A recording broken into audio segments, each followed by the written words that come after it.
kamu, Jina lagu ni Asna Asyikin, Nina Furaha Kokutana na Wewe. Hi everyone. For information, I will cover the introduction to the Africa south of the Sahara.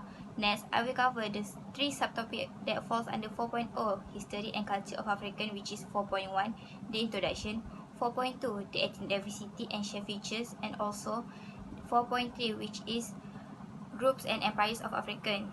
Next, I will cover the first sub-region of the Africa south of the Sahara, which is Central Africa. Going back, ek is Norhani Izzati binti Mohd Hassan.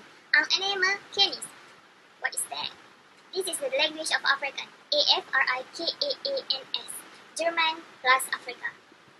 African is a West Germanic language spoken in South Africa. Nambia, Africa clothing is the traditional clothing worn by people of Africa. In all instances except rural areas, these traditional garments have been replaced by Western clothing, introduced by European colonists. African clothing and fashion is a diverse topic that is able to provide a look into different African culture. Clothing varying from brightly colored textile to abstractly embroidered robes and necklaces. Since Africa is such a large and diverse continent, traditional clothing differs throughout each country. For example, many countries in West Africa have a distinct regional dress style that are the product of long-standing textile craft in weaving, dyeing, and printing. But these traditions are still able to coexist with Western style. The simple head wreath worn by millions of enslaved women and their descendants has served as a uniform of communal identity. But at its most elaborate, the African-American woman head wreath has functioned as a uniform of rebellion, signifying absolute resistance to loss of self-definitions. This is turban. Most of the Muslim women will wear it in Africa. Like I said before, the traditional clothes for Africa is bright color and the animal stripe, like this. That's all for today. I will pass to my friends. Bye. Okay, I will present about climates. There are three climates. The second one is environment problem. Drought and desertification, soil quality and losses, treated wildlife, killer tropical disease. 5.0, I will present about Western Africa, for map, in this country, economic activities, and many more. So let's enjoy! Thank you for choosing Region 7 Tour and Travel Agency. Habari, mimi ni Aminah. Nina furaha kukutana na wewe. Just now, I introduced myself by using Swahili language. Swahili language is one of the widely spoken languages in Africa. Maybe you know a little bit of Swahili language. If you have seen the Disney movie Lion King, then you know the name Simba. Simba means lions in Swahili. Then you know the name Nala. Nala means gift in Swahili. Then you know the name Rafiki. Rafiki means friends in Swahili. And also Pumba. Pumba means stupid in Swahili. And of course, Hakuna Matata. Hakuna Matata means no worries in Swahili.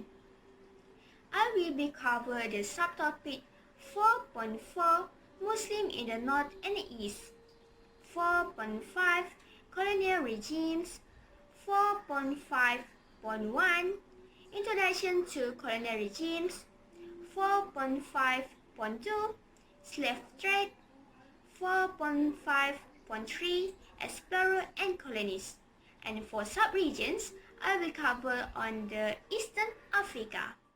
Sawubona, ikamala migingo maisara, kia jabula, ukwazi, kia bonga. So, hello everyone, I'm just introduce myself in Zulu language.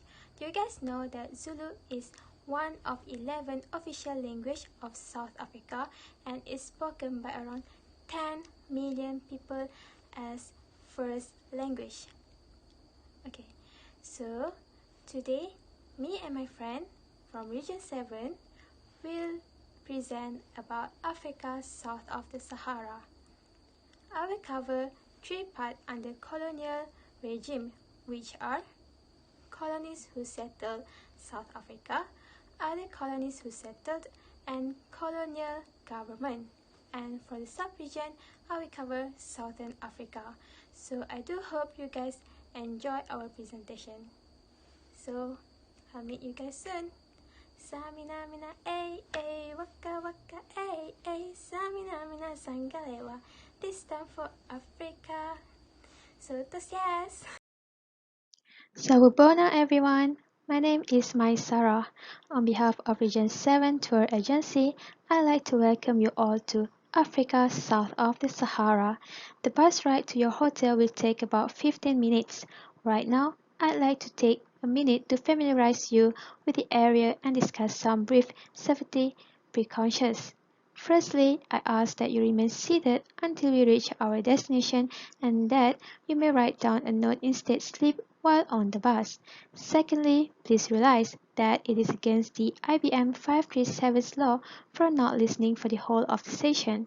Enjoy your vacation, make sure all the notes being close to you, and for better sound, please wear the headphone or earphone.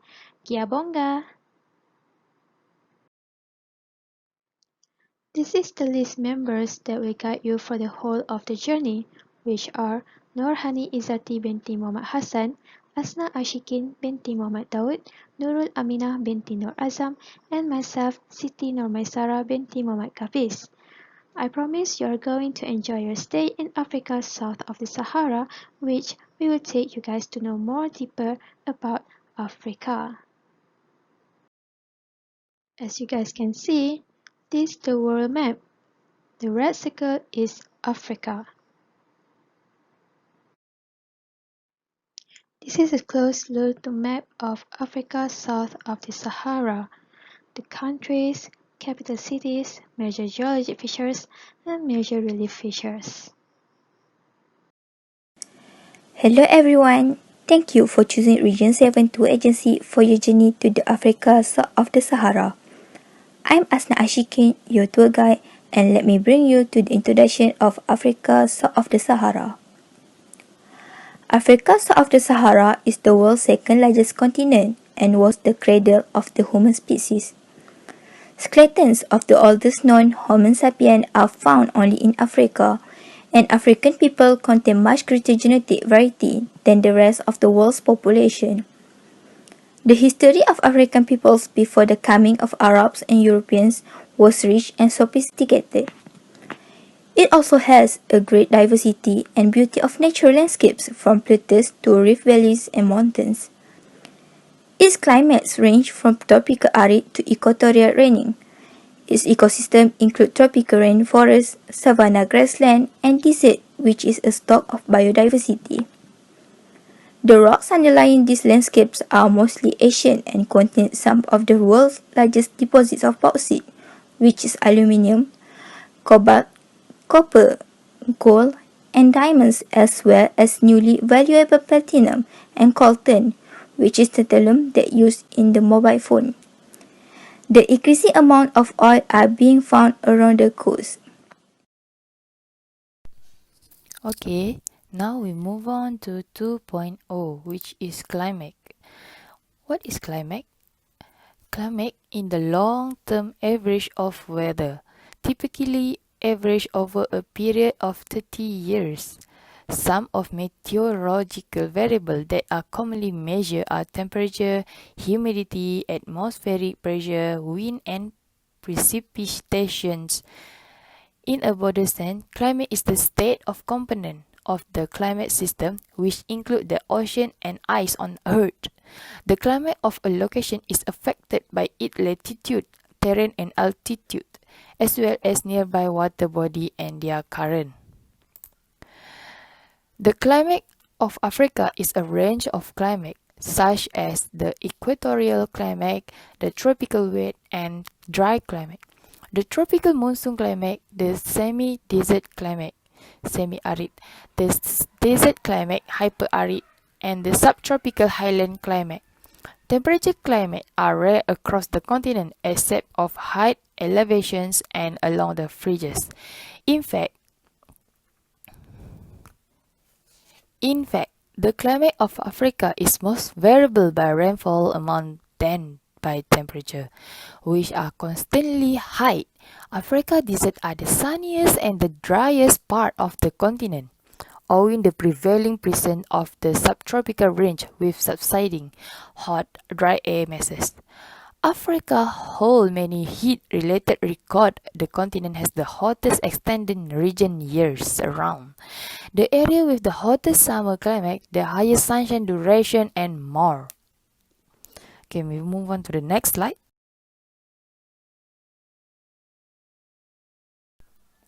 Okay, for 2.1 desert climate. The desert climate is an excess of evaporation over precipitations. The typically bald, rocky or sandy surface in the desert climate hold little moisture and evaporate the little rainfall they receive. There are two variations of desert climate, which is the first one is the hot desert climate. It is in 18 Celsius, and a cold desert climate which is -3 degrees Celsius. A mean annual temperature of 18 degrees Celsius is in the coldest month. At the time of high summer, average temperature are normally between 29 and 35 degrees Celsius, and a midday reading only on 43 to 46 degrees Celsius are common. The world absolute heat record over 50 degrees Celsius. This is include the record of 56.7 degrees Celsius in a Death Valley, which is currently considered the highest temperature recorded on Earth. For example, in Chad. Okay, as you can see in the picture, this is the example of the Sahara Desert. Sahara Desert is the hottest place in the world. Okay, for 2.2, tropical rainforest climate. Tropical rainforest climate have a type of tropical climate in which there is no dry season. All months have an average precipitation value of at least 60 mm. In rainforest climate, the dry season is very short and rainfall is normally heavy throughout the year. One day in a tropical rainforest climate can be very similar to the next, while the change in temperature between day and night may be larger than the average change in temperature during the year. When tropical rainforest climates are more dominated by the intertropical convection zone (ITCZ) than the trade wind, and with no or rare cyclones, so usually located near the equator. They are also called equatorial climate.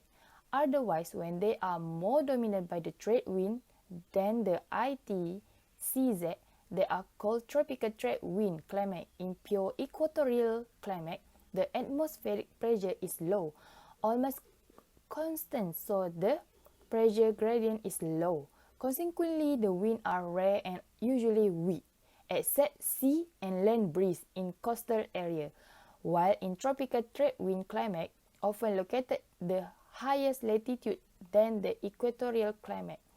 Wind is almost permanent, which incidentally explains why rainforest formations are improbable compared to those of equatorial climate due to their necessary resistance to strong wind accompanying tropical disturbances. The tropical rainforests are warm and humid. The temperature range from 21 to 30 degrees Celsius. The average annual temperature of rainforest is above 20 degrees Celsius. There are areas often receive a lot of sun due to their location around the Earth's equator. On average, rainforests receive about 12 hours of sun a day, but most of that is concentrated on the canopy cover of the highest tree.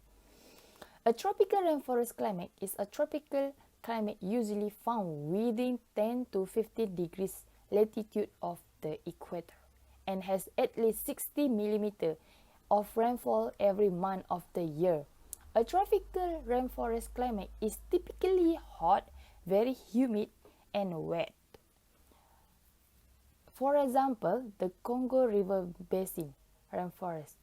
In the picture, I have shown you the surrounding of Congo River Basin. The Congo River Basin is sedimentary basin of the Congo River. The Congo Basin is located in Central Africa in a region known as West Equatorial Africa. The Congo Basin region is sometimes known simply as the Congo. Okay, for 2.3, which is humid subtropical marine climate. A humid subtropical marine climate is a zone of climate characterized by hot and humid summer and cold to mild winter. So the climate is in the middle. Summer are typically long, hot and humid. Monthly mean summer temperature are normally between 24 to 27 degrees Celsius. The temperature are high. The warmest month generally average about 27 degrees Celsius, which mean daily maximum for 30 degrees Celsius. The Middle and Eastern Africa region, these are include Central Angola, Northern Zimbabwe, the Nyasa Manica and Tete provinces of Mozambique, the Southern Congo provinces, Southeast Tanzania, and the majority of Malawi and Zambia. Monthly mean temperature in winter are often mild, typically average 7.5 to 16 degrees Celsius. A humid subtropical climate is a zone of climate characterized by hot and humid summer and cold to mild winter. This climate normally lie on southeast side of all continents, generally between latitude 25 and 35, and are located poleway from adjacent tropical climate. While many subtropical climates tend to be located at or near coastal location, in some cases they extend inland, most notably in Malawi. As you can see, the picture is the place of Malawi. Okay, next is environmental problem, divided by 4. The first one is drought and desertification. The second one is soil quality losses. The third one is treated wildlife. The last one is killer tropical disease. Okay.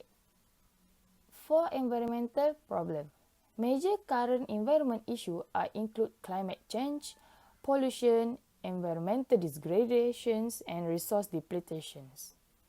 The conservation move lobbies for protection of endangered species and protections of any ecological valuable natural areas, genetically modified food, and global warming. How can we fix environmental problem? Maybe replace disposal item with reusable item. The use of paper should be avoided. Maybe we can conserve water and electricity, support environmental friendly practice, recycle the waste to conserve natural resources, and many more. Next is drought and desertifications.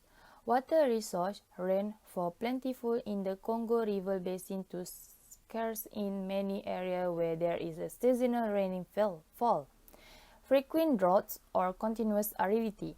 Shortage of water lower crop productivity and hydroelectric product efficiency. The Sahel zone suffered increasing droughts from 1970s, leading to overgrazing and removal of woody plant for firewood. A case of desertification, it caused many livestock deaths in Western Africa and Chad, and local famine condition. As you can see in the picture, this is the condition drought and desertification in Africa. Drought and desertification are at the core of serious challenge and threats facing sustainable development in Africa. These problems have far-reaching adverse impact on human health, food security, economic activity, physical infrastructure, natural resources, and the environment, and also national and global security. Although drought has several definitions, the central element in this definition is water deficit. In general, drought is defined as an extended period which is a season, a year, or several years of deficient rainfall relative to the statistical multi-year average for a region. The deficiency results in water shortage for some activity, group, or environmental sector. A more in-depth definition of drought includes 4 sub-definitions, including meteorological, hydrological, agriculture, and socio-economic drought. Desertification, on the other hand, is defined as a process of land degradation in arid, semi-arid, and dry subhumid areas, resulting from various factors including climate variations and human activities. Land degradation manifests itself through soil erosions, water scarcity, reduced agriculture productivity, loss of vegetation cover and biodiversity, drought and poverty. For 3.1 drought and desertification, the cause of desertification come by a complex interaction between the natural environment and human activity. The cause may vary from region to region on account of economic condition, population pressure, agriculture practices and politics, human activity that destroys surface vegetation, degraded soil structure and fertility, impact water infiltrations and causes soil drying, promote desertifications. This is especially true for the fragile transition zone between arid and semi-arid land where human activities have stretched the ecosystem to its limit, causing expansions of the desert. Population growth and its demand on agricultural resource has promoted the desertification process. For example, caused declining soil fertility, leading to falling crop yields. Overuse lead to crusting of exposed topsoil by rain and sun that increase runoff, water erosion and gluing. Soil drying promote wind erosion and encroachment of sand dune on arable land. Okay, 3.2 is soil quality losses. What is soil quality losses? The most widespread problem in Africa. Less nutrient and harder to work with simple tools. Soil exposure in seasonal rainfall lead into hard laterite that resist plowing. For example, removing of the forest cover in Ethiopian highland lead to rapid erosion of soil, forcing people to move anywhere else. Impose further pressure on land resources in already crowded area. The effect is forcing people move to anywhere else. Pressure on land resource in already crowded. A main cause of soil degradation is lack of manufactured fertilizers being used. Since Africa's soil lack organic source of nutrients, there are also ecological causes of the poor soil quality. Much of the soil has rock or clay from volcanic activity. Other causes include erosion, desertification, and deforestation. Climate conditions are quite different from tropical Africa. The main soils are, however, similar to those of subhumid wooded savanna, the semi-arid savanna, and the arid savanna zone. They are rhyzina, phormism, combisol, castonisms, aeronosol, and solocax. For treated wildlife, major threats to wildlife include habitat destruction or degradation or fragmentation, overexploitation, poaching, pollution, and climate change. The IUCN estimates that 27,000 species of the one axis are at risk of extinctions. Human activity is by far the biggest cause of habitat loss. The loss of wetland, plant, lake, and other natural environment are all destroy or degrade habitat, as do other human activities such as introducing invasive species, polluting, trading in wildlife, and engaging in war. For example, as you can see, they killed the elephant in Kenya, the conservative policy in Southern Africa. The tropical Africa flora and fauna are threatened by expanding logging, farming and poaching. Habitat loss and degradations, hunting for sport by farm worker and accidental trapping are the main threats due to agriculture, commercial farming and human development. Road killing, shooting, execution by human and climate warming, poaching for illegal international trade, habitat loss and hunting by European settlers, civil unrest and war, increase in weapon and improved communication. As you can see at the picture, this is all the horn from the rhino and elephant ivory in Kenya. They hunt rhino and elephant for fun, for hunting, for sport, and others. As you can see in the slide, the most endangered animal in Africa. All these animals is at the level of extinctions. For example, the riverine rabbit, South Africa most endangered animal because this rabbit is hunt for sport. Northern white rhino. This is also they hunt for their horns. Africa penguin. This is the only Africa penguin species. The next one is chimpanzee, our close living relative, sharing over 98% of our DNA. Rothschild giraffe, the world's tallest land animal and one of the treated giraffe species. African mountain gorilla, the largest and one of the rarest primitive alive. African wild dog, one of the most endangered carnivore in the world. Gravy zebra, the largest and most endangered zebra species. The black rhino, the highest profile endangered animal in Southern Africa. This black rhino, they hunt for their horn and their skin. The Ethiopian wolf, Africa's most endangered carnivore. Peacock-gill reef frog, endemic to critically endangered coastal wetland habitat. 3.4 Killer tropical disease. Killer tropical disease is the most main environmental problem in Africa for the people and food production. Example is malaria, river blindness and other human disease that has been remain increasing. Some areas of savanna grassland have very low population because of the widespread of sleeping sickness affecting human. If you can see that the picture that I've added is the first one is HIV or AIDS pill. They give HIV AIDS pill for free. The second one is trypanosomiasis.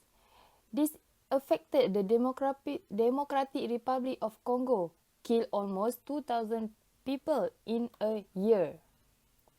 HIV and AIDS is the bigger killer in Africa by a large margin, with 122 deaths per 100,000 people in 2012.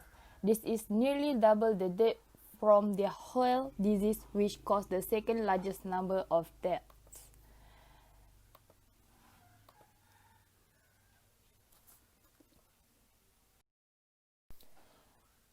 Tropical disease. Trypanosomia divided by two, which is Burkitt's and Burkitt's TBG and TBR. TBG found in West and Central Africa, while TBR is found in Eastern and Southern Africa. 90% of reported cases of sleeping sickness, and a person can be affected for months or even years without major sign or symptom of the disease. TBR is first sign and symptom are observed after a few months or a few weeks. The sign and symptom for TBR and TBG is the first stage. You will get a fever, headache, joint pain and itchy. The second stage is confusion, sensory disturbances, poor coordination and death. The picture that I added is the life cycle of trypanosomiasis that caused by a fly. Let's continue our journey to the history and culture of African. I'm Asna Asyikin and I will share with everyone about the introduction, the ethnic diversity and shared cultures, and also the African groups and empires. Later, Aminah will share about the Muslim in the north and east, and for colonial regimes, she will share about the introduction of colonial regimes, slave trade, and also explorers and colonies. Maisarah will share about the colonies who settled South Africa, other colonies who settled, and also colonial government. For the introduction, African was the stage for the generation of the first human cultures. African mixed with Arabs, Asians, and Europeans, all whom now call Africa south of the Sahara's home. The geographic varieties today resulted from the interaction among traditional indigenous culture, varied natural environment, the expansion of Arab Muslim cultures, the European colonial cultures, and also the westernizing cultures invention of the late 1900s. Now, let's move on to the ethnic diversity and shared cultures. The members of ethnic groups forming the basic social and political units of the indigenous people share kinship and territorial links and frequently a language and cultural institution. European colonies call these groups tribes, which apply to groups of people in formerly colonial territories and is often rejected as an insult by those to whom it is applied. Tribal identities often override physical and cultural differences. Separate identities may occur within groups having similar physical characteristics, and, in some places, individuals may move from one group to another. More than 1,000 languages are spoken in Africa south of the Sahara, which is Nilo-Saharan language in the north, Khoisan languages in the far south, and Swahili in the eastern Africa. Now, let's talk about the shared feature of African groups. First, traditional African beliefs have strong relationship between humans, nature, and spiritual forces. Gods and spirits influencing human success or failure inhabit rivers, rock outcrops, and tree groves. Such beliefs are collectively known as animism. Second, all humans are seen as part of a continuing chain of life, with reverence for ancestral spirit and the family unit. Large families are a blessing and childlessness a tragedy. The wider family supports each member through difficult times and educates the young in tradition. Third, artistic expression in sculpture, music, dance, and storytelling are central to African cultures. Next, wisdom and strong leadership are respected. Traditionally, the chief is a feared, trusted spiritual leader acting for the common welfare. Most Africans still make their living from the land through cultivating, herding, or hunting. Land is traditionally in communal, not individual, ownership, seen as an inheritance from the past and responsibility to the future. Creole languages, combining several languages, include Swahili, which is combining African, Indian, and Arabic elements, are used in Eastern Africa and in the television, also newspaper media. English, French, and Portuguese are used in the former colonies. Lastly, the great diversity of religious allegiance includes many versions of traditional animistic religions, together with strong influence from Islam, especially in the north and east parts of Africa south of the Sahara, and Christianity, Catholic, and Protestant. Now, let's move on to the African groups and empires. For 1,000 years, Africa was home to a great variety of people, mixing and migrating with their cultures. Eastern Africa was a major crossroad of African peoples. Cattle herders from the near river valleys, such as the Maasai, live in tension with farming Bantu peoples, such as Kikuyu of Kenya, who migrated from Western and Central Africa. The San and Khoikhoi hunters and collectors with low population densities were gradually displaced by the agricultural and cattle herding Bantu tribes from the north, who reached the present South Africa in the 1700s. Indigenous African groups, particularly in Western Africa, established empires based on the wealth created by trade in salt, gold, ivory, and slaves. The Western African empires of Ghana, Mali, and Songhai had widespread influence. In 1324, Mansa Musa, the Malayan Muslim emperor, visited Cairo, Egypt on his pilgrimage from Western Africa to Mecca. He had 500 porters, each bearing a golden staff. For example, Timbuktu in modern Mali lies near the northernmost bend of the Niger River on the southern margin of the Sahara. It grew as a market for local crops and cattle. By the Anno Domini 700s, salt trade linked mines in the Sahara with markets down the Niger River. Local goldfield made its merchants very wealthy. Before Europe, universities with libraries containing large numbers of imported books were established in Timbuktu and Jen. Scholars from Greece, Egypt, and Arabia were employed as a teacher. In the south, Great Zimbabwe was the center of a widespread trading empire. By the early 1800s, the Bantu people, which is the Swazis, Zulu, Tosas, and Satos, in southernmost Africa fought with each other for territory and built strongly defended kingdoms. Hello everyone, my name is Nurul Aminah. On behalf of Region 7 Travel Agency, I'd like to welcome all of you to Africa south of the Sahara. Previously, you have learned from our tour guide Asna, the African ethnic diversity and shared cultures, and also African groups and empires. Now, let me explain the history of Muslims in the north and east. The Arab Muslim expansion from the AD 600 affected the northern and eastern part of the region. The Muslims brought Islamic religion by practice polygamy and the use of the African drum. The introductions of camels enabled Arab and African traders to exchange goods across the Sahara. It reached a major level of activity from 900 until the 1800s. In the west, the roads went south from Fez and Marrakech, modern Morocco, to the middle Niger River Valley. In the center, roads connected Tripoli, modern Libya, and Lake Chad area. In the east, Nile River connected Egypt, Sudan, and Ethiopia.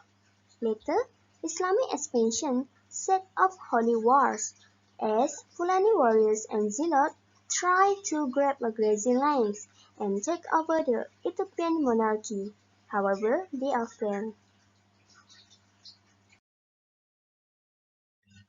In 1523, they established coastal settlements that are now the country of Eritrea, Djibouti, and Somalia. Eastern Africa's first orientation to the outside world was toward the Arab country bordering the Red Sea and Indian Oceans. This is where the area of the Red Sea, and between these is the Indian Ocean. Arab established trading centers along the eastern coast of Africa, often on islands such as Zanzibar and Pemba. From AD 700 until 1800s, ivory and gold were traded, and around 5 million slaves were exported to Arabia, Persia, and China.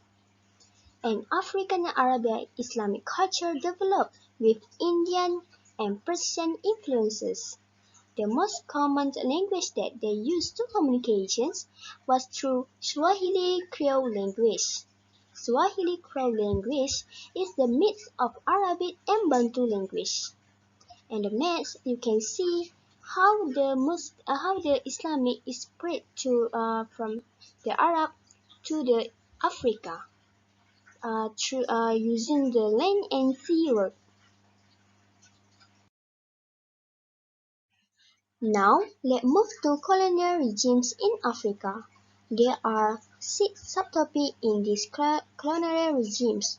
First, introductions, slave trade, explorers and colonies who settled South Africa, other colonies who settled, and colonial government. Now, let me explain the introduction to colonial regimes.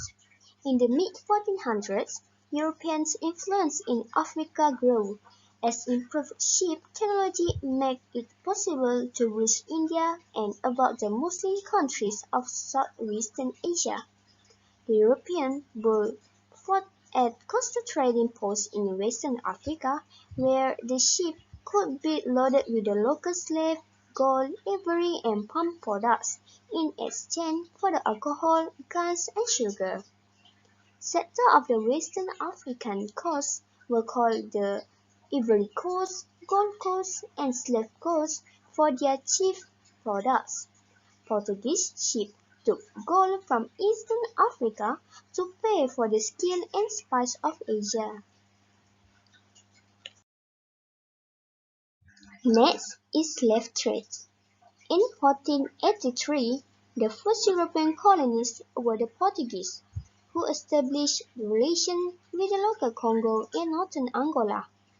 In 1498, they reached the Mozambique coast, and then they removed many Arab traders. As we can see from the right side, is how African slaves were treated by the colonies.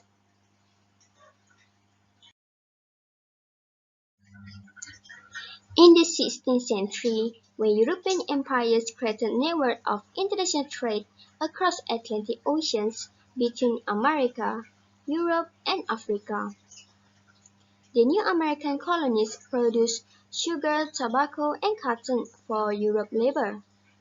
The new sugar and tobacco plantations in the Americas and Caribbean caused the demand for enslaved people. European ships transported African slaves to the Americas by entering triangular Atlantic trade. African slaves were mostly prisoners, or they were captured by rival African groups to be sold into African slave network. The slaves were brought to the coast along the inland supply routes pioneered by African empires and Arab traders.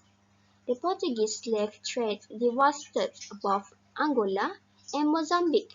Nearly 4 million slaves were taken to Brazil from Angola. Western and Central Africa contributed millions of slaves to America. The slave trade enriched European ship owners and merchants, financing the growth of ports in Europe, which then dominated world trade. Attracting such wealth caused the undevelopment of Western Africa. The payment receipts for the African slave network enabled them to buy guns and luxury from the Europe, then dominate their African neighbors and resist European colonizing incursions. Europeans justified enslaved people by different skin color and culture through assumption of racial superiority. Somewhere between 6 million and 30 million African slaves, about 10 million as widely accepted figure, were transported across Atlantic Ocean to the US, Caribbean, and Latin America. As we can see from the picture, it's the triangular thread. It's like a triangle shape. Textile, wine, and manufactured goods were shipped from Europe to Africa, and the slaves from the Africa were shipped to the America. And sugar, tobacco, and cotton were shipped from America to Europe. It was this transatlantic triangular trade of the 16th century that was responsible for moving ideas, products, and people around the world. This triangular trade is how European empire filled their colonies with African slaves, starting a legacy of slavery that defines the America. The slave trade declined after Britain abolished slave shipment in 1808. However, there are some countries did not abolish slavery until 1880. Humanitarian efforts in Europe and the United States during the 1800s resulted in the return of African families free from slavery to people the new country of Liberia, the port of Freetown in modern Sierra Leone, and Libreville in modern Gabon. However, the returnees found it difficult to integrate with the Africans who had not been enslaved, which created the long-term social tensions. As we can see, the picture shows the memorial to slaves in Tanzania and Zanzibar, which is an East African port that was important in the Indian Ocean slave trade. The third subtopic is explorer and colonists. As the slave trade declined from the early 1800s, all of Africa south of the Sahara, except Ethiopia and Libya, became colonies of European countries. Explorers such as Henry Stanley from United States and David Livingstone from United Kingdom penetrated the inland regions along major rivers, meeting many of the African empire rulers and passing on knowledge from their travels. While they did so, the Industrial Revolutions developed in Western Europe, resulting in demands for raw materials such as tropical tree crops and minerals. During the later 1800s and early 1900s, French and British companies established plantations to produce cocoa and palm oil in the coastal forests, while mining companies explored the interiors. Roads and railroads connect interior mines and plantations with ports to facilitate export. In the late 1800s, the opening of the Suez Canal caused the United Kingdom to expand the port of Aden on the Arabian Peninsula to refuel its ships on the way to and from India. It established British Somaliland on the African coast. Italy colonized Eritrea and the Indian Ocean coast of present Somalia in the late 1800s.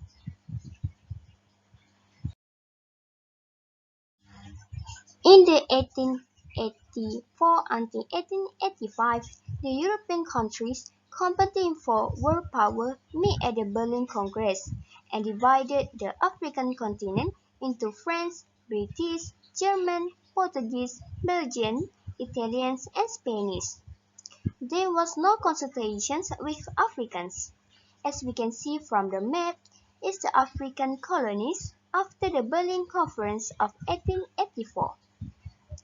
Occupying and controlling the new colonies, however, was often difficult and met strong resistance.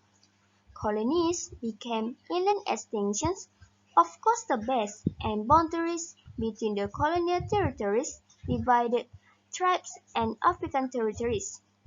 For example, the Kanem-Borno Sultanate, founded around AD 1100, was divided among Nigeria, Cameroon, and Niger, Chad. Germany lost its colonies, modern Togo, Tanzania, and Cameroon, to the British and French after World War One. That's all from me.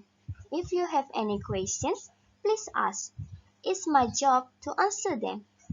All my time is free to talk to you, Shazeer.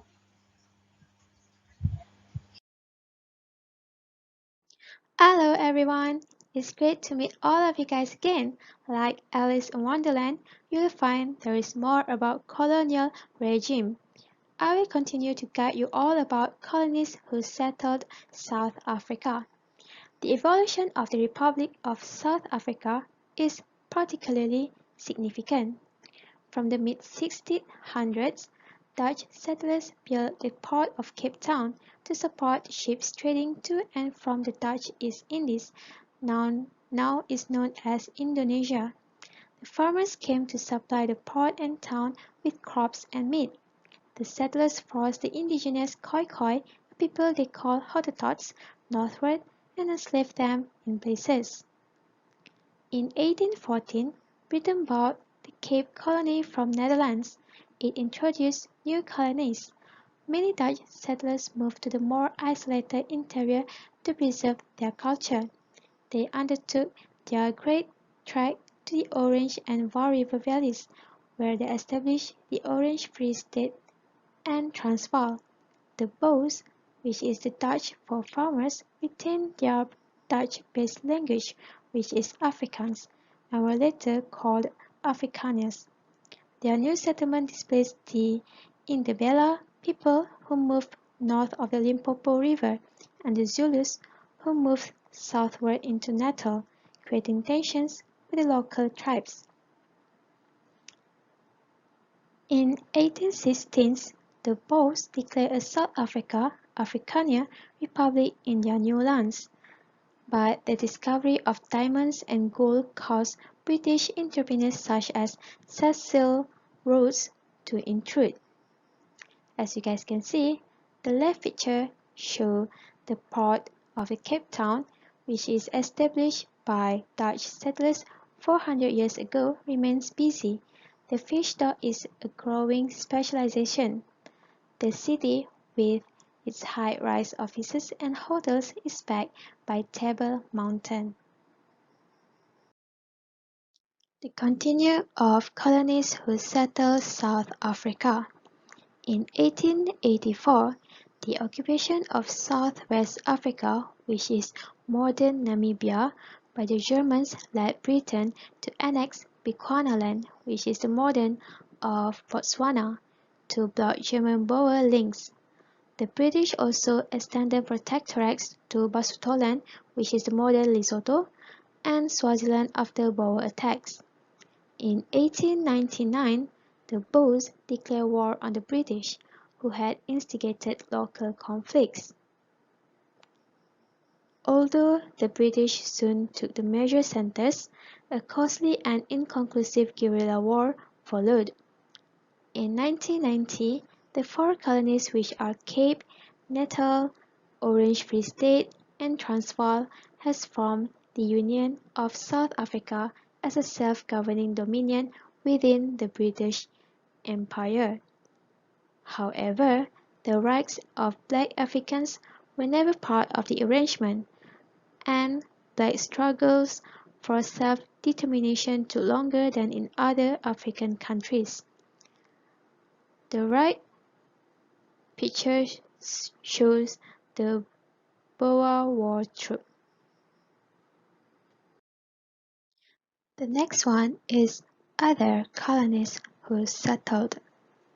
In the late of 1800s, United Kingdom developed the swath of land between Angola and Mozambique, which aimed at developing mineral wealth.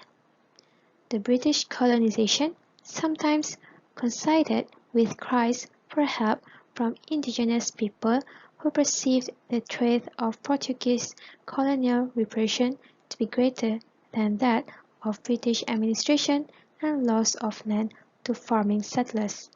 For example, tribes in Nyasaland, modern Malawi, in 1891 and northern Rhodesia, now Zambia, in 1889 requested British protection, whereas the Indabella in western southern of Rhodesia, the modern Zimbabwe, signed contracts in 1888 with Cecil Rhodes to allow his British mining company to exploit the mineral on their land.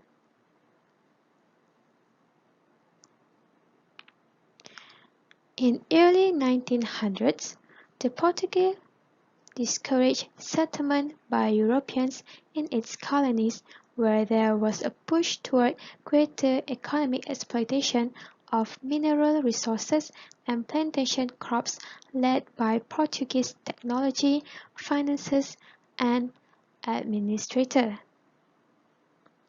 Little attempt was made to provide schooling for the African population, and any dissension was brutally repressed.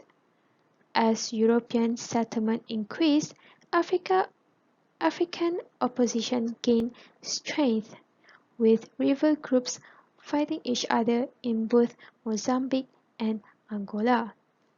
In 1975, revolution of Portugal led to the end of dictatorship that had held onto the colonies. The new government gave independence to Angola and Mozambique. Most people of Portuguese origin left in the late 1970s when their scorched earth policy destroyed much cropland and machinery. The late of 1800s, European colonies arrived in Eastern Africa. They met less organized resistance to settlement than in Western or Southern Africa. Britain got involved initially to end the slave trade based on Zanzibar Island under the Sultans of Oman and Muscat, who also controlled the Indian Ocean trade in cloves and palm oil. In 1886, Britain annexed Kenya and Uganda, and those both countries, Kenya and Uganda, had built a railroad from Mombasa to Lake Victoria in Uganda in 1902, which brought in laborers from India and redirected trade toward European countries. On your left side, it shows the picture of Zanzibar. Zanzibar was a center of Arab trade along the coast of Eastern Africa and across the Indian Ocean before Europeans arrived. The view from the top of the Arab fort takes in part of the old city. Now that Zanzibar is part of Tanzania, many in the city campaign for its independence to be renewed. The last part in colonial regime is colonial government. Some colonial powers, such as France and Britain, provided basic education and healthcare. Both these countries, which are France and Britain, give limited experience to Africans in local government, especially where traditional political institutions were in place and the chiefs or kings amenable. The new colleges, hospitals, and other social infrastructure built by the colonizers in the centers they established educated professionals in European ways. The French policy of assimilating Africans into the French way of life linked their colonies more closely to French institutions. Although colonial powers claimed to legitimize their rule by bringing peace to ethnic rivalries, they often took sides that deepened the rivalries. The groups were labeled as dependable or lazy, encouraging regional differences of investment, forcible recruitment of some groups as laborers, and widespread resentment. However, before 1918, Portugal, Belgium, and Germany provided little infrastructure outside the mining and plantation areas and limited the extent of education prospects. African colonies played small parts in the world economy by exporting raw materials to manufacturers in the colonizing countries. Africans worked on farms and in mines, often in brutal conditions where local labor was insufficient. Migrants were used, often in new forms of semi-slavery. The mercantile colonial system ruled out manufacturing, apart from local needs, in case it should compete with the products of the colonizing countries. Preference for European products and ways of living brought cultural as well as economic dependence. Did all of you get all the information regarding the introductions of Africa south of the Sahara, the climates, the four environmental problems, and the history and culture of African? Now, our tour guide Region 7 Tour Agency will assist you to the four sub-regions in Africa south of the Sahara. First, Central Africa, second, Western Africa, third, Eastern Africa, and the last, Southern Africa. Since everyone is exposed to the climate of the region, the environmental problem, also the history and culture of African, now let me, Asna Asyikin, your tour guide, to continue your journey by sharing the first sub-region in Africa south of the Sahara, which is Central Africa. I hope all of you enjoy the view of Bauli waterfalls, which is located in the Central African Republic. This is the map of Central Africa, and the orange color highlighted in the map is the country included in the sub-region. Okay everyone, there are 9 countries in the Central Africa that you should know, which is Chad, Democratic Republic of Congo, Equatorial Guinea, Central African Republic, Gabon, Burundi, Cameroon, Republic of Congo, and Rwanda. Now, let's move on to the economic activities in Central Africa. There are 3 major economic activities in this region, which is mining, manufacturing, and agriculture. The first economic activities in Central Africa is mining industry. Societe Nationale des Hydrocarbons or National Hydrocarbons Corporation, or for short, SNH, is one of the companies that involved in the mining industry. It is located in Yaoundé, Cameroon, and the main product of this company is oil and gas. The additional information for this company is it is founded in 1980 and it is a public capital company endowed with financial autonomy. The company also promotes, develops, and monitors oil and gas activities throughout the country. They also works in association with international oil companies, ensuring in particular compliance with all regulatory tax as well as control of operating and production costs. On the right side, you can see the logo of the company.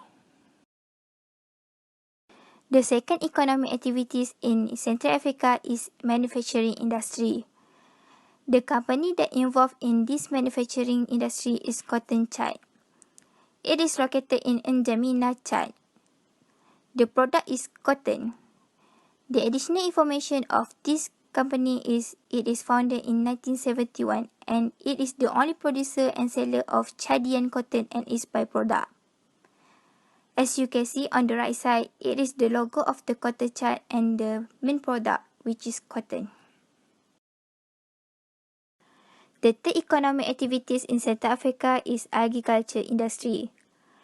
Feronia Incorporated is one of the company that involved in the agriculture industry.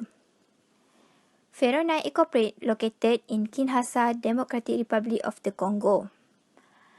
The company main product is oil palm.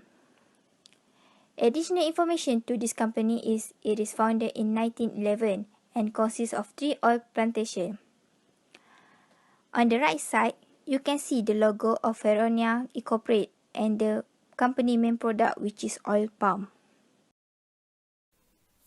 Okay, next is 5.2, which is Western Africa. The external orientation and environmental setting of Western Africa are a contrast to Central Africa. Its long coastline make Western Africa physically more open to the world than Central Africa, and this was the first part of Africa to receive European maritime context. The natural environment varied from the equatorial all-year raining climate of the south-facing coast to the margin of the Sahara in the north. A belt of tropical rainforest along the south-facing coast merged northward through savanna grassland, where seasonal rain support frequent tree to dry savanna with little rain and semi-desert. Human group responded differently to this natural zone. This pre-colonial African empire occupied the moister part of the savanna grassland. Colonial country focused activity on coastal part linked to plantation crops in the southern forest and mining whenever they were rich or deposit. As you can see, this is the Great Mosque of Ten. It's located at Mali. Okay, this is the map of the Western Africa. Western Africa had population in range from Nigeria. Africa is the largest, which is 158.3 million, to Guinea-Bissau and the Gambia, which has less than 2 million people. Nigeria range across all three natural climate or vegetation zones. The country with a southern coast has stripe of rainforest backed inland by most savanna. Next. This is the list of countries in Western Africa and the flag that they use. For the first one is Burkina Faso, Ghana, Cote d'Ivoire, Liberia, Guinea, Mauritania, Guinea-Bissau, Nigeria, the Gambia, Senegal, Mali, Togo, Benin, Sierra Leone, and Niger. 5.22 Economic activity in Western Africa divided by three, which is agriculture, manufacturing, service. The newly independent Western Africa country begin with much greater hope of an improving future than those in Central Africa or poorer country in Asia. Western Africa supplies world market with a wide range of products from farm, forest, mine, and ocean water. Although some countries diversified their output, all primary products remain sensitive to the world market and exchange rate. Locality within the country often depend on a single product. Okay, for 522 economic activity, the first one is agriculture. I choose Olam International Company because they are the first company that established in Nigeria, Africa, for the product of cocoa only. And then they expand to cocoa, coffee, cotton, edible nut, and packaged food. Olam first began as a company in West Africa in Nigeria with the export of raw cashew nuts only. Then they expand into the Republic of Benin, Ghana, and Cote d'Ivoire, and subsequently to Burkina Faso, Guinea, Guinea-Bissau, and Senegal. Olam is today in 15 countries in West Africa with sourcing, processing, and marketing operations covering a wide range of products.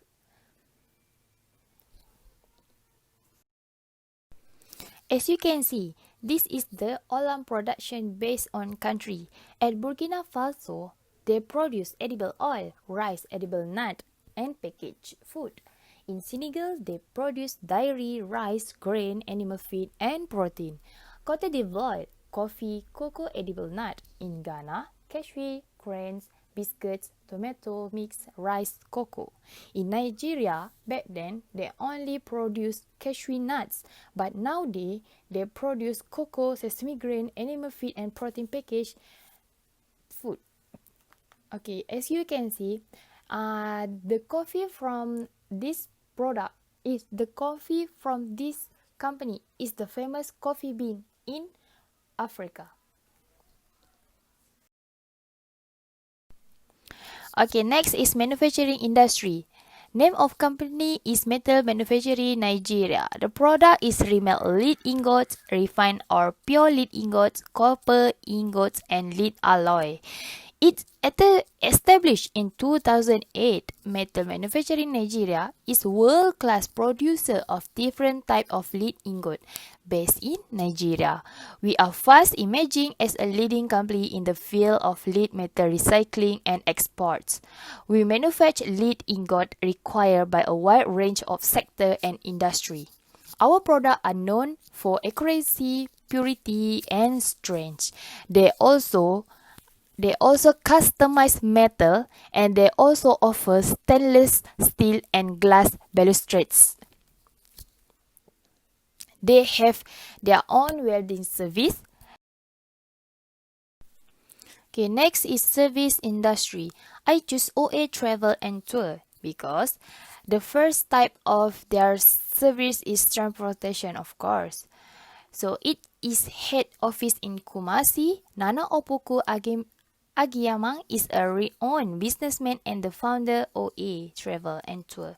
As a leading transport company in the country currently, we are committed to provide excellent transport service with very high safety standard and has gained a reputation as the best transport service provided in the sub-region.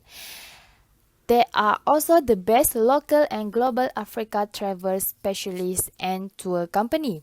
They also have their own travel agent, their tour operators, safari logs, hotel, car rent, safari outfitter, and more. If you want to get in touch with a reliable travel service provider in any location within the African continent, you can call OA Travel and Tour. OA Travel and Tour also the only travel and tour in Africa that provide 2+1. That means that if you booking for a transportation, it automatically will book a hotel for you. So it's such a good deal because, for example, if you want buy one and free one, like that. But the price they offer is only for the first choose. For example, if you choose transportation and you get hotel. But if you choose hotel, you will get transportation, like that. Okay, this is the famous selected place in OA Travel and Tour. The first one is Kakum National Park. Ghana is a biodiverse place which has some unique species of plant and animal, and certainly one of the most beautiful regions in Ghana. Kakum National Park is a place that one needs to go for visiting the rainforest of Ghana. It stretches over an extensive part of southern Ghana. You can see the buffalo, elephant, and many more. The second one is St. George Castle. St. George Castle. Whenever you are close to an ocean, fishing is one of the main forms of occupation that exists among people. Just like that, Elmina in Ghana is a fishing town which has the historical St. George Castle. It is one of the very few historical places in Ghana that you shouldn't miss from visiting. The castle has whitewashed wall and it was built in 1482 by the Portuguese. The next one is Paga Crocodile Pond. Most of us do not know how much crocodile, as they either scare us or we do not want to meet them. But this sanctuary is meant for hosting the crocodile, and the institutions can see many of them over here.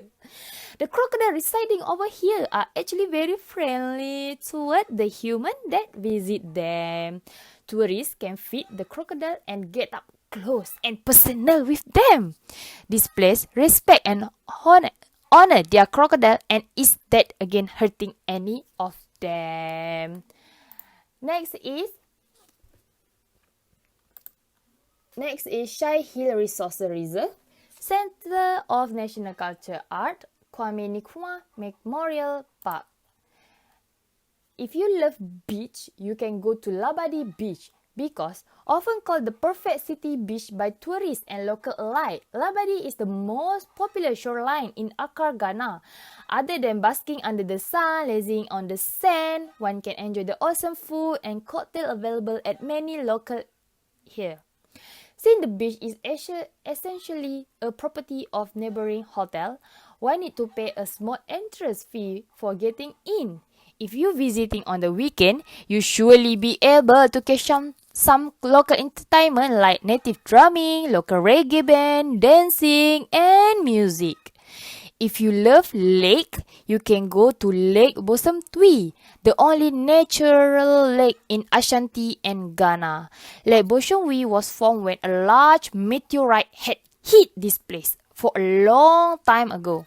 The lake is considered sacred by the Ashanti people who believe that people's spirit come here after death, so that they can say goodbye to the god Twi. Other than being a pilgrimage site, Lake Bosom is a great spot for adventure, almost 90 meters deep. The lake makes for excellent destination for relaxing, hiking, trekking, picnicking, horseback riding, biking, and indulging in water sport. Okay, I think that's all for me. We move on to the next one. Hello everyone, welcome back with me Aminah, your tour guide for Eastern Africa. Please sit back and enjoy the view of the Mount Kilimanjaro in Tanzania. I'd like to ask you remain in your seat until we have come to a complete stop. Right now, I'd like to take a minute to familiarize you with the area and tell a brief regarding the Eastern Africa. Here is the map of Eastern Africa, where we can see the 7 countries that I have circled. And now, this is the least country in Eastern Africa. Firstly, Djibouti, Eritrea, Ethiopia, Kenya, Somalia, Tanzania, and Uganda. There are many languages spoken in this sub-region, such as Swahili, Amharic, Arabic, Somali, Omoro, English, and many more. Next, we move to the economic activities in Eastern Africa. Firstly, agriculture. Secondly, manufacturing. And thirdly is service. The first economic activities in Eastern Africa is agriculture industry. The name of the company is Kenya Nut Company Limited. As we can see from the right side is the logo of Kenya Nut Company Limited. The company is located at Nairobi, Kenya. The products that they have produced are macadamia and cashew nuts, coffee, chocolates, tea and oils. The company operates 7 farms on over 8,000 acres. The products market under 5 brands: Out of Africa, Nutfield, Natsu, Lileswa, and Morandat. And below is the example of products. The second economic activities in Eastern Africa is manufacturing industry. The name of company is Kira Motors Corporation, KMC. And the right side is the logo of Kira Motors Corporations. The company is located in Tinda, Kampala, Uganda. The products that they have produced are Kayola EVS, Kira EV, Kira EV Smack, Kayola Solar Bus, and Kira EVS. The additional information for this company is Kira EV is Africa's first electric vehicle. Kira EV Smack is Africa's first hybrid electric vehicles, and Kayola Solar Bus is the Africa's first solar powered electric bus. As we can see from the below of the right side is the example of Kayola Solar Bus. The third economic activities in Eastern Africa is service industry. The name of company is Bonfire Adventures and Events Limited. As we can see from the right side is the logo of Bonfire Adventures and Events Limited. The company is located at Nairobi, Kenya. The company is the tourism agency. Bonfire Adventures operates in Kenya, Tanzania, South Africa, Zanzibar, Uganda, Seychelles, Mauritius, Europe, Turkey, Asia, India, Sri Lanka, and Middle East. And below is the Bonfire Adventures results. Now, this is the most tourist attraction place in Kenya. First is Amboseli National Park, Masai Mara National Reserve, Lake Nakuru National Park, Nairobi National Park, and Tsavo East and West National Park. That's all a little bit about Eastern Africa. Thank you for your attention. Hujambo everyone, you're with me again. So we've come to the end of our journey. This is the last sub-region of Africa south of Sahara, which is Southern Africa. This is one of the view in Zimbabwe, which is Victoria Falls. Southern Africa lies at the southern margin of the tropical climatic environments. Seasonal tropical climates in the northern parts have summer rains that decrease southwestward toward the aridity of Namibia. The Republic of South Africa has mid-latitude climates with winter rains at the Cape of Good Hope and summer rains along its southeastern coast.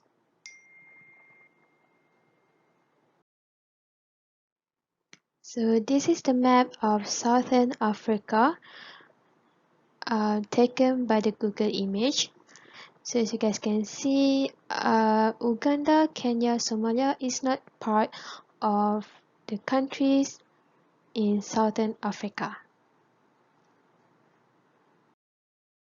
This is the list countries in Southern Africa. I'll go one by one. The first one we have Angola. Angola using Portuguese as their official languages. Second one is Botswana that using English. The third one, Lesotho, using Sesotho and English. The fourth one is Madagascar that using French and Malagasy. Malawi using English, Chichwa. Mozambique using Portuguese, Swahili, and local. Namibia using English and local Afrikaans, while South Africa consists of 12 official languages such as Afrikaans, English, Zulu, Xhosa, and others. Swaziland using English and Siswati. Zambia using English, Bemba, Luapula, Nyanja, and others. And the last one, Zimbabwe using English, Shona, and Indibela. So these are the three economic activities in Southern Africa, which are agricultural diversity, services, and mining. We will go one by one.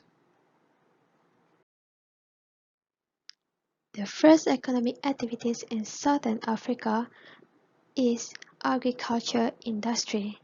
The name of the company is Agri Service. On your right side, that is the logo of Agri Company. It is located at South Africa.